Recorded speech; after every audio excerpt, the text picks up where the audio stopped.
Universiti sering dianggap sebagai sebuah tempat untuk pelajar mengejar cita-cita mereka. Namun begitu, di sebalik senyuman terdapat ramai pelajar bergelut dengan tekanan yang sunyi dan berat. Kelas, tugasan, peperiksaan, kerja sambilan, semua itu perlu diurus dalam pada waktu yang sama.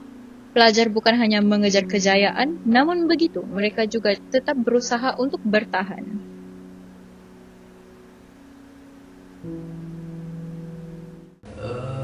Saya fikir perkara utama yang paling mencabar sepanjang sama pengajian adalah untuk menentukan masa.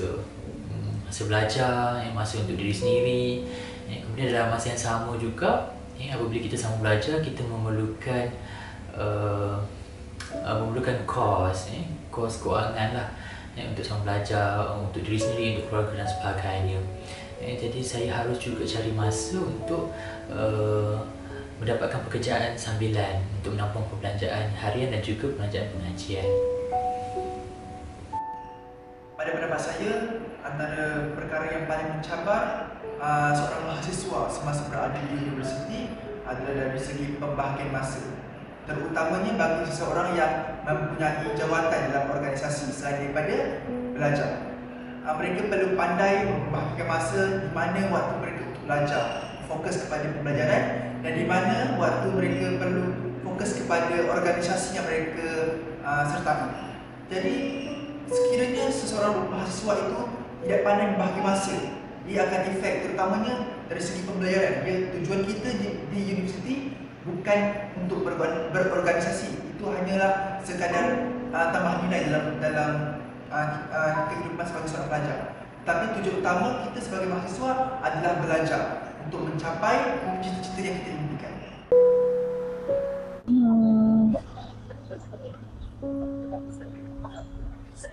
Saya rasa saya buatnya untuk diri saya sendirilah. Di samping itu, keluarga saya pun, saya berharap keluarga saya akan happy lah dengan kejayaan yang saya miliki. Yang pertama, of course lah, untuk saya sendiri. Saya sebenarnya banyak kelemahan. Jadi, saya perlu, bagi saya nak tahu saya ni kuat atau tak kuat, atau tak kuat, saya akan ada perlu tekanan ni. Supaya saya dapat meningkatkan kualiti diri dah untuk berjaya di kehidupan sebagai mahasiswa. So, yang kedua, untuk keluarga. Sebab saya ni anak lelaki dalam sebuah keluarga di mana tak ada anak lelaki yang mampu berjaya sampai di peringkat universiti. Jadi saya sikitkan beban lah, sebagai anak lelaki kena buat lah, mengikut tanggungjawab. Lagi-lagi saya nak jaga mak ayah saya nanti dia sakit, siapa nak bagi duit, siapa nak jaga dia. Tekanan itu tidak hadir dari tugasan semata-mata. Ada yang hadir dari rumah, dari harapan keluarga. Hal ini dikatakan demikian kerana terdapat ramai pelajar diangkat menjadi harapan keluarga. Oleh sebab itu, apabila mereka gagal, mereka akan rasa bersalah. Untuk membahagikan masa ini sangat penting, dengan pengajian, dengan kelas, dengan tugasannya, dengan tesisnya, kemudian aktiviti harian lagi. Cuma saya setkan dalam minda saya, dalam diri saya bahawa saya tidak mahu terlalu mengikut jadual.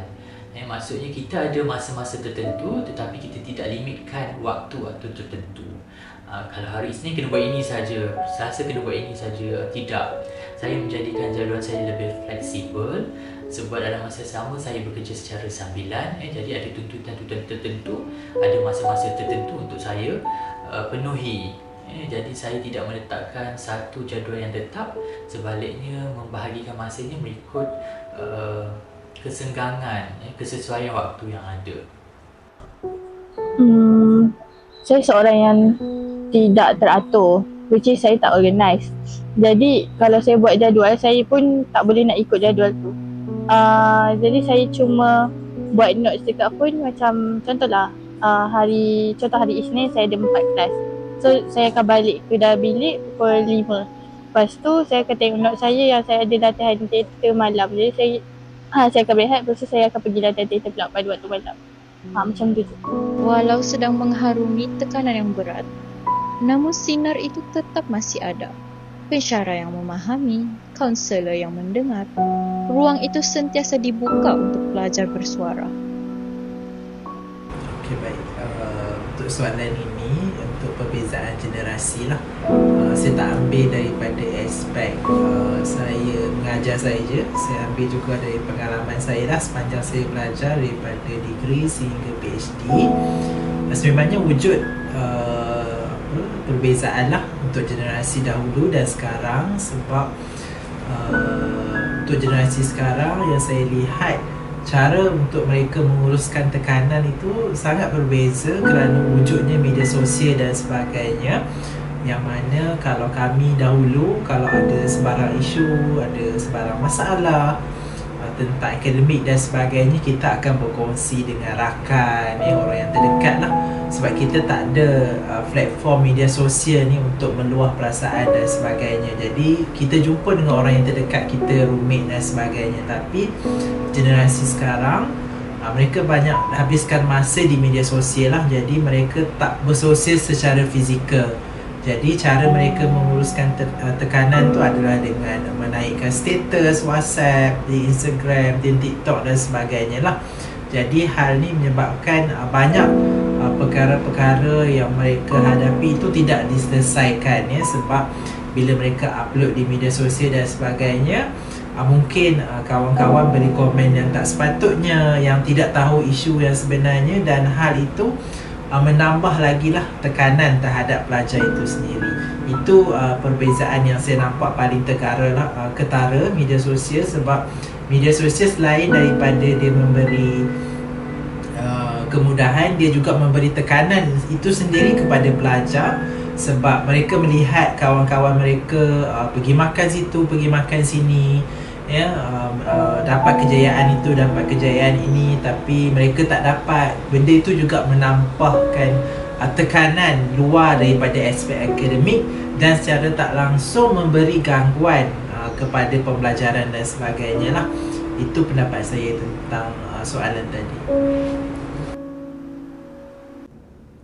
Kalau kita tengok dari segi tekanan-tekanan akademik yang pelajar hadapi, antaranya tekanan, mungkin saya boleh beritahu beberapa tekanan akademik lah disebabkan oleh perubahan sistem pelajaran, disebabkan oleh tekanan akademik itu juga mungkin disebabkan oleh faktor-faktor rakan sebaya yang ada sekarang ni lah.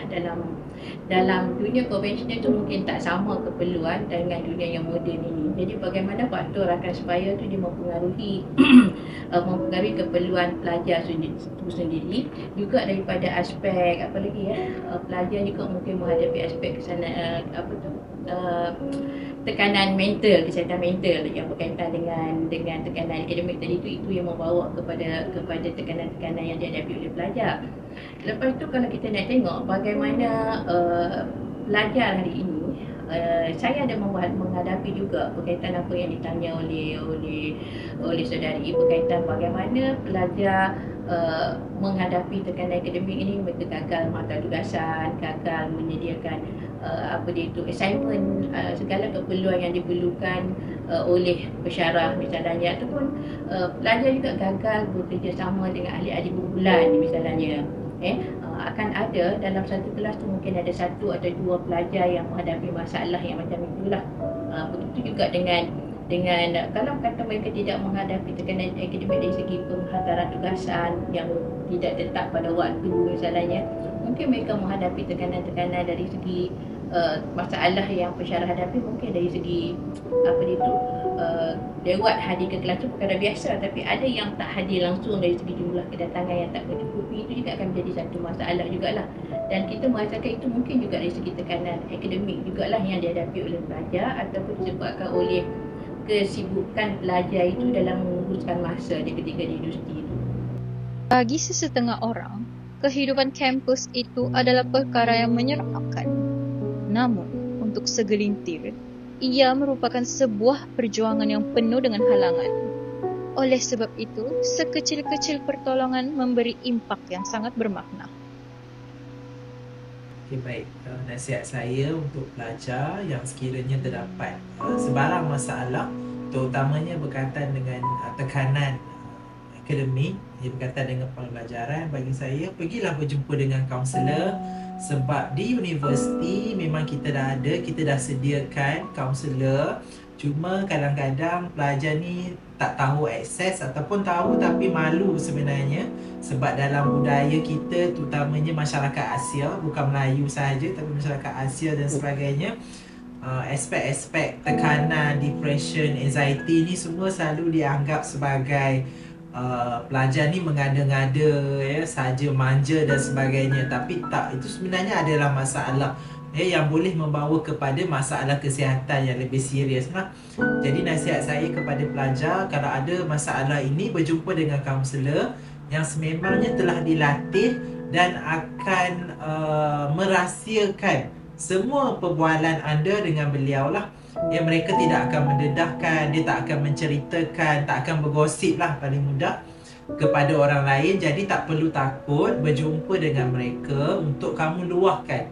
Ya, mereka tak akan berikan cadangan lah, cadangan-cadangan tertentu apa yang kamu boleh buat dan sebagainya untuk kamu mengatasi masalah tersebut. Jika kamu simpan lama-lama, benda tu akan membuatkan kamu sakit lah. Ya, kalau rasa susah sangat nak jumpa kaunselor, mungkin lebih selesa dengan pensyarah pun boleh, tak ada masalah. Ya, dan untuk kawan-kawan, kena pandai lah, kena pilih kawan yang betul, kena tahu kawan mana yang boleh simpan rahsia kita, ya, boleh bantu kita sama-sama. Ya, jangan terlalu oversharing lah dengan kawan-kawan, ya, agak bahaya benda ni.